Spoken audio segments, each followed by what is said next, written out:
एक टोकरी भर मिट्टी। किसी श्रीमान जमींदार के महल के पास एक गरीब अनाथ विधवा की झोपड़ी थी।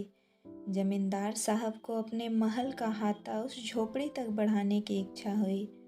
विधवा से बहुत बार कहा कि अपनी झोपड़ी हटा ले, पर वह तो कई जमाने से वहीं बसी थी। उसका प्रिय पति और इकलौता पुत्र उसी झोपड़ी में मर गया था। बहू भी एक 5 बरस की कन्या को छोड़कर चल बसी थी। अब यही उसकी पोती इस वृद्धाप काल में एकमात्र आधार थी। जब कभी उसे अपनी पूर्व स्थिति की याद आ जाती तो मारे दुख के फूट फूट कर रोने लगती थी। और जब से उसने अपने श्रीमान पड़ोसी की इच्छा का हाल सुना, तब से तो वह मृत प्राय हो गई थी। उस झोपड़ी में उसका ऐसा कुछ मन लग गया था कि बिना मरे वहाँ से वह निकलना ही नहीं चाहती थी। श्रीमान के सब प्रयत्न निष्फल हुए। तब वे अपनी जमींदारी चाल चलने लगे। बाल की खाल निकालने वाले वकीलों की थैली गरम कर उन्होंने अदालत से उस झोपड़ी पर अपना कब्जा कर लिया और विधवा को वहाँ से निकाल दिया। बेचारी अनाथ तो थी ही, घर से बेघर हो गई और कहीं आस पड़ोस में जाकर रहने लगी। एक दिन श्रीमान उस झोपड़ी के आसपास टहल रहे थे और लोगों को काम बतला रहे थे कि इतने में वह विधवा हाथ में एक टोकरी लेकर वहां पहुंची। श्रीमान ने उसको देखते ही अपने नौकरों से कहा कि उसे यहाँ से हटा दो, पर वह गिड़गिड़ा कर बोली कि महाराज, अब तो झोपड़ी तुम्हारी हो ही गई है, मैं उसे लेने नहीं आई हूँ। महाराज क्षमा करे तो एक विनती है। जमींदार साहब के सिर हिलाने पर उसने कहा कि जब से यह झोपड़ी छूटी है तब से पोती ने खाना पीना सब छोड़ दिया।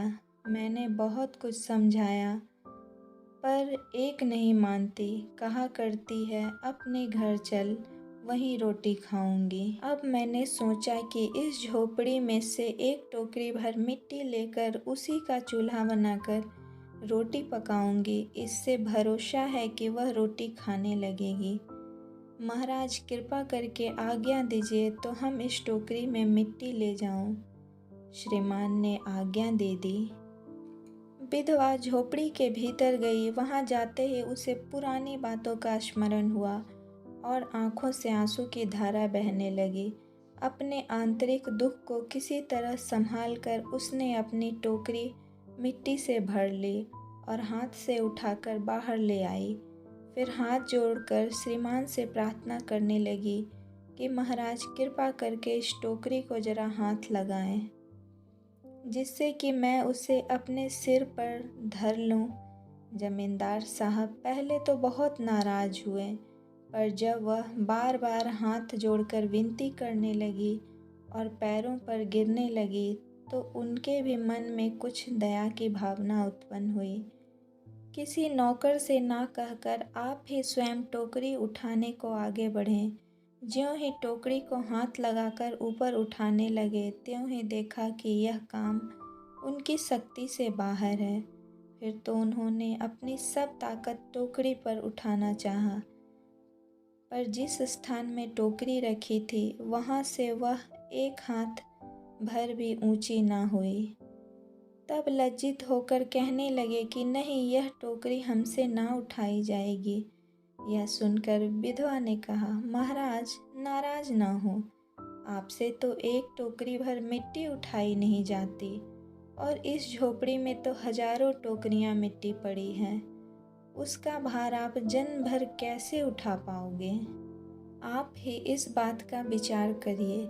जमींदार साहब धन मद से गर्वित हो अपना कर्तव्य भूल गए थे, पर विधवा के उपरोक्त वचन सुनते ही उनकी आंखें खुल गई। कृत कर्म का पश्चाताप कर उन्होंने विधवा से माफ़ी मांगी और उसकी झोपड़ी वापस कर दी। दोस्तों, आप लोग से एक निवेदन है, कभी भी दूसरे की संपत्ति पर अपना अधिकार ना जताएं, क्योंकि कोई कुछ ना लेकर आया है और ना कुछ लेकर जाएगा। ऊपर वाले ने हमें जितना दिया है हमें उसी में खुश रहना चाहिए और दूसरों को खुश रखना चाहिए। तो मेरी यह स्टोरी आप लोग को कैसी लगी? अगर पसंद आई हो तो प्लीज़ लाइक करके हमारे चैनल को सब्सक्राइब ज़रूर करें। तो मिलूँगी नेक्स्ट स्टोरी के साथ, तब तक के लिए जय हिंद, जय भारत।